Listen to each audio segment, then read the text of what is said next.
Bismillahirrahmanirrahim. Alhamdulillah, wassalatu wassalamu ala rasulillah.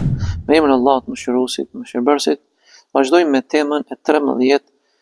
Njeriu besimtari është besimtar në Allahun Azza wa Jall dhe mohues sa i përket galaktikave dhe hyjeve, pra duke mos pasur bindjen dhe besimin se ato ndikojnë në fatin dhe jetën e tij.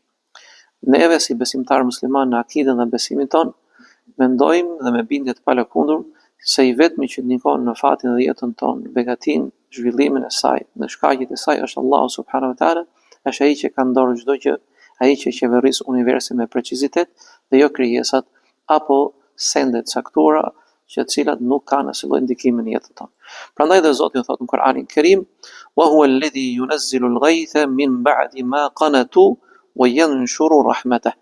Është ai i cili e zbret pra shiun pasi tashmë njerëzit kanë humbur shpresën se do të ketë shi, ka kapluar thatësira dhe kështu ai e hap dhe përhap mëshirën e tij subhanahu wa taala. Në hadithin që transmeton Zaid ibn Khalid al-Juhani, annahu qala salla lana Rasulullah salatu as-subh bil Hudaybiyah. Një ditë pejgamberi sallallahu alaihi wasallam na fali namazin e sabahut në Hudaybiyah, ala ithri e sama'in, pasi filloi pra të vinin ret kishin pak, si mund të them, shi, filloi të binte shi. Fakanat min al-laylati falamma insarafa, dhe kjo ishte natën, dhe më pas kur u largua pejgamberi sallallahu alaihi wasallam, aqbala al-nas, u kthye nga njerëzit dhe tha: "Hal tadruna madha qala rabbukum?" A e dini se çka thënë Zoti juaj?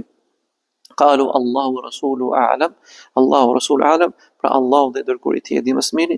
Tha pejgamberi sallallahu alaihi wasallam: "Asbaha min ibadi mu'minun wa kafirun." Pra robëve të mi, ka thënë Zoti, do të gdhin musliman, pra besimtar dhe jo besimtar.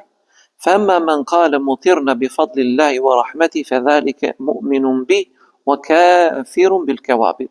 Pra ai i cili thot që na zbriti shiu me mirësinë dhe rahmetin e Zotit subhanahu wa taala, ky është besimtar tek unë dhe është mohues i hyjeve dhe galaktikave, pra ato nuk kanë asnjë lloj ndikimi në rënien e shiut, prandaj njeriu i mbështetet vetëm Zotit. Wa amma man qala banu kadha wa kadha, ama kush thot se shiu ka rënë për shkak të ylli apo atij ylli, fadhalika kafirun bi wa mu'minun bil kawakib, ky më mohon mua, ka thënë Zoti, dhe beson në yjet.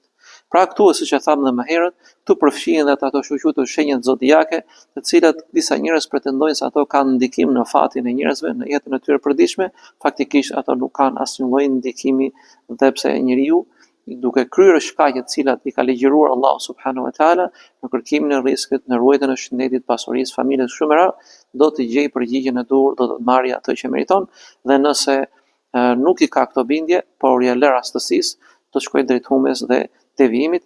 Pra besimtar dhe besimtare, Allahu është ai i cili sjell shiun dhe begatin dhe mirësinë, prandaj besimi jon i palëkundur është se Allahu është që ndikon drejt për drejt në çdo gjë dhe jo krijesat.